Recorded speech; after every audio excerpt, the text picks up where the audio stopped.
આ અમરેલીની દીકરીનું સરઘસ કાઢવામાં આવ્યું, પટ્ટાથી માર મારવામાં આવ્યો, ગૃહમંત્રીએ એક શબ્દ નથી બોલ્યા એના ઉપર. તો કેવી રીતે રામ રાજ્ય? સરકારમાં બેઠેલા માણસોની માનસિકતા રાવણ જેવી અને રાજ્ય રામ રાજ્ય, એવું તો હોય નહીં.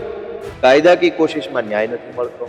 રાજકીય કોશિશ કરીએ, ધરણા કરો, રેલી કરો, સભા કરો, સરઘસ કરો, ન્યાય નથી મળતો. સામાજિક કોશિશ, સમાજ પાસે જઈએ, સમાજના આગેવાનો હાથ જોડીએ, ન્યાય નથી મળતો. આખા ગુજરાતમાં ભાજપની સરકારમાં બેફામ અન્યાય, બેફામ અત્યાચાર જનતા ઉપર થઈ રહ્યો છે, પણ રાજકીય, કાયદાકીય કે સામાજિક રીતે લોકોને ન્યાય નથી મળતો. અમે અનેક કોશિશ કરી ન્યાય અપાવવાની, પણ ન્યાય નથી અપાવી શક્યા. ગુજરાતની જનતાનો સૂતેલો આત્મા જાગશે, અને જ્યારે ગુજરાતની જનતાનો આત્મા જાગશે ત્યારે ગુજરાતમાં અન્યાયને એક સેકન્ડ પણ સ્થાન નહીં રહે અને લોકોને ન્યાય મળશે. આખા દેશની પોલીસને એક જ પ્રકારનો કાયદો લાગુ પડતો હોવા છતાંય ગુજરાતની પોલીસને એટલો બધો કેમ રસ છે સરઘસ કાઢવાનો? તો આ સરઘસ છે એ ભાજપના નેતાઓને ખુશ કરવા માટે થઈને કાઢવામાં આવે છે, ન્યાય માટે નહીં. આમ આદમી પાર્ટીના નેતા ગોપાલભાઈ ઇટાલિયાએ મંચ પર જાતે જ પટ્ટાથી પોતાને જ માર મારતા હતા. એ વિડીયો વાયરલ થયો છે. શું આખો મામલો છે? ગોપાલભાઈ ઇટાલિયા મારી એની સાથે વાત કરશું. ગોપાલભાઈ, શું કારણ છે આપ જાતે જ બેલ્ટથી પોતાને મારતા હતા? ગુજરાતમાં છેલ્લા એક દશકામાં અનેક અન્યાયની ઘટનાઓ બની. અનેક એટલે અનેક, હજારો બળાત્કારો થયા, જમીનો પચાવી પાડવામાં આવી, બુટલેગરોએ બેફામ લોકોને હેરાન કર્યા, માર માર્યા, વ્યાજ માફિયાઓના ત્રાસથી અનેક લોકો આત્મહત્યા કરી ગયા, વેપાર બજારની અંદર ચીટિંગ થવાના કારણે પણ અનેક લોકોએ આત્મહત્યા કરી લીધી, શાળા કોલેજની અંદર પણ ત્રાસભર્યું વાતાવરણના કારણે અનેક લોકોને હેરાનગતિ વેઠવી પડી. મોરબી કાંડ થયો, રાજકોટ અગ્નિકાંડ થયો, તક્ષશિલા કાંડ થયો, બોટાદમાં લઠ્ઠાકાંડ થયો, દાહોદમાં દીકરીનો બળાત્કાર થયો, વડોદરામાં ભાજપ સર્જિત પૂર આવ્યું. અનેક ઘટનાઓ બની જેમાં લોકોના મૃત્યુ થયા, લોકોને નુકસાન થયું, લોકોને પીડા થઈ. એ બધી જ ઘટનાઓમાં અમે ન્યાય અપાવવા માટેની પૂરેપૂરી કોશિશ કરી. અમે કાયદાકીય કોશિશ કરી, પણ કાયદાકીય કોશિશમાં ન્યાય અપાવી શક્યા નહીં. અમે રાજકીય કોશિશ કરી, અમે કાયદાકીય કોશિશ જે કરી એમાં અરજી કરો, કોર્ટમાં જાઓ, હાઈકોર્ટ, સુપ્રીમ કોર્ટ, કલેક્ટરને મળો, આને મળો, તેને મળો.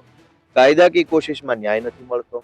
રાજકીય કોશિશ કરીએ, ધરણા કરો, રેલી કરો, સભા કરો, સરઘસ કરો, ન્યાય નથી મળતો. સામાજિક કોશિશ, સમાજ પાસે જઈએ, સમાજના આગેવાનો હાથ જોડીએ, ન્યાય નથી મળતો. આખા ગુજરાતમાં ભાજપની સરકારમાં બેફામ અન્યાય, બેફામ અત્યાચાર જનતા ઉપર થઈ રહ્યો છે, પણ રાજકીય, કાયદાકીય કે સામાજિક રીતે લોકોને ન્યાય નથી મળતો. અમે અનેક કોશિશ કરી ન્યાય અપાવવાની, પણ ન્યાય નથી અપાવી શક્યા. એ વાતની ગુજરાતની જનતાની મેં માફી માંગી કે અમે ન્યાય નથી અપાવી શક્યા.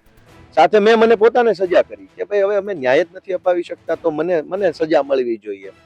અને સજાના માધ્યમથી ગુજરાતની જનતાનો સૂતેલો આત્મા જાગે એવો મેં પ્રયાસ કર્યો છે. મને એવી આશા છે કે જે કાલે જે મેં પોતાને સજા આપી છે એ જોઈને ગુજરાતની જનતાનો સૂતેલો આત્મા જાગશે, અને જ્યારે ગુજરાતની જનતાનો આત્મા જાગશે ત્યારે ગુજરાતમાં અન્યાયને એક સેકન્ડ પણ સ્થાન નહીં રહે અને લોકોને ન્યાય મળશે. અમરેલીની ઘટના ખૂબ હાલ ચર્ચાસ્પદ છે. જે રીતે એક પાટીદાર દીકરીને વરઘોડો કાઢવામાં આવ્યો. વરઘોડાની તો હવે એક મોસમ ચાલી રહી છે ગુજરાતમાં. આખી ઘટનાને લઈને શું કહેવું છે? ગુજરાતમાં આખી ન્યાય વ્યવસ્થાને, આખી સરકારી તપાસ વ્યવસ્થાને ભાજપે તમાશો બનાવી દીધી છે. ભારત દેશની અંદર 30 કરતા વધુ રાજ્યો છે. 30 રાજ્યોમાં પોલીસ પણ છે. એક જ કાયદો બધા રાજ્યોમાં લાગુ પડે છે. સરઘસ અહીંયા જ કેમ નીકળે છે? બીજા રાજસ્થાનમાં નહીં, મધ્યપ્રદેશમાં નહીં, મહારાષ્ટ્રમાં નહીં, સાઉથ ઇન્ડિયાના કોઈ રાજ્યમાં નહીં. કેમ ત્યાં અલગ રાજ્યો, અલગ દુનિયા છે, અલગ દેશ છે? ભારતીય ન્યાય સંહિતા BNS જે છે એ આખા દેશમાં લાગુ પડે છે એક જ સરખી રીતે. BNSS ભારતીય નાગરિક સુરક્ષા સંહિતા એ આખા દેશમાં. આખા દેશની પોલીસને એક જ પ્રકારનો કાયદો લાગુ પડતો હોવા છતાંય ગુજરાતની પોલીસને એટલો બધો કેમ રસ છે સરઘસ કાઢવાનો?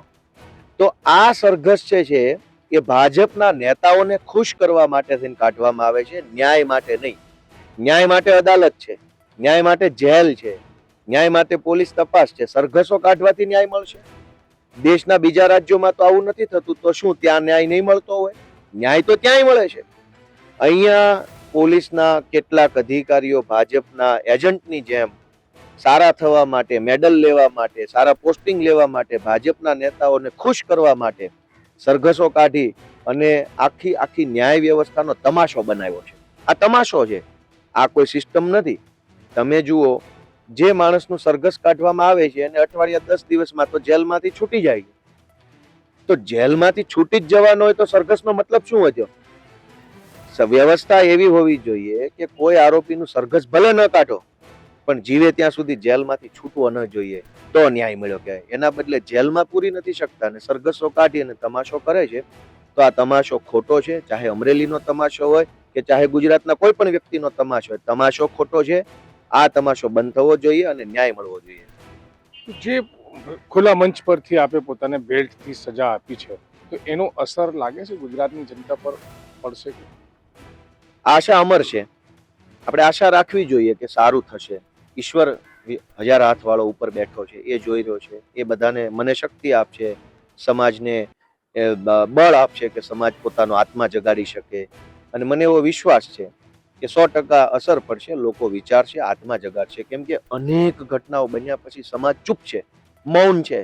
બળાત્કારો બને, લૂંટ બને, જમીન માફિયાઓ, વ્યાજ માફિયાઓ, ખનીજ માફિયાઓ, રેતી માફિયાઓ, શિક્ષણ માફિયાઓ બેફામ બન્યા છે.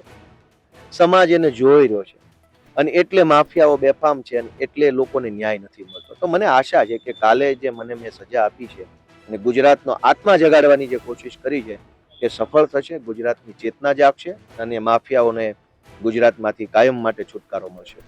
ગોપાલભાઈ, છેલ્લો સવાલ એ પડશે કે ગુજરાત સરકાર હોય, ગૃહ રાજ્યમંત્રી હોય, એ તમામ તો બહુ એકદમ રામરાજ્ય જેવું ગુજરાતમાં ચાલી રહ્યું એવું પ્રસ્થાપિત કરે છે. ગુજરાતમાં કાયદો વ્યવસ્થા એકદમ મજબૂત છે, તો આપની દ્રષ્ટિએ શું કેવું છે આ બાબતે?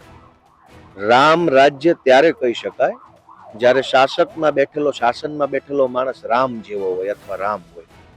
સરકારમાં જ રાવણ બેઠો હોય તો રામ રાજ્ય કેવી રીતે બને? આ અમરેલીની દીકરીનું સરઘસ કાઢવામાં આવ્યું, પટ્ટાથી માર મારવામાં આવ્યો.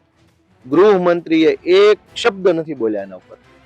તો કેવી રીતે રામ રાજ્ય છે? સરકારમાં બેઠેલા માણસોની માનસિકતા રાવણ જેવી અને રાજ્ય રામ રાજ્ય એવું તો હોય નહીં. જેવો રાજા એવું શાસન. સરકારમાં રાવણ બેઠો હોય તો રાવણ રાજ્ય, સરકારમાં રામ હોય તો રામ રાજ્ય આવશે ને. સરકારમાં રામ જેવા કોઈ હોત. આપણા મુખ્યમંત્રી શ્રી વડીલ છે, બહુ મોટી ઉંમરના છે, એ તો દીકરી સમાન છે, આપણા બધાની દીકરી છે, પણ બાપાને તો વાલી વધારે હોય. કેમ એક શબ્દ ન બોલ્યા? રાજકોટની અંદર મુખ્યમંત્રી ગયા, ભાવનગરની અંદર ગયા, વચ્ચે અમરેલી નો ગયા. એ જ દિવસોમાં જ્યારે અમરેલીની ઘટના બની ત્યારે મુખ્યમંત્રી ગૃહમંત્રી રાજકોટ હતા, બીજા દિવસે ભાવનગરના કાર્યક્રમમાં હતા. રાજકોટ થી ભાવનગર જવું હોય તો ફરજિયાત વચ્ચે અમરેલી આવે ને આવે, છતાં અમરેલી નો ગયા. જેના મનમાં રાવણ વસ્યો છે એની સરકારમાં રામ રાજ્ય બને એવું હું તો નથી માનતો. પછી એ ભલે કહેતા, એ એમને છૂટ છે એવું બોલવાની. તો બિલકુલ આમ આદમી પાર્ટીના નેતા ગોપાલભાઈ ઇટાલિયા તમામ વિષય પર આપણી જોડે વાત કરી રહ્યા હતા. સંજય સિંહ રાઠોડ, ગુજરાત તક, સુરત.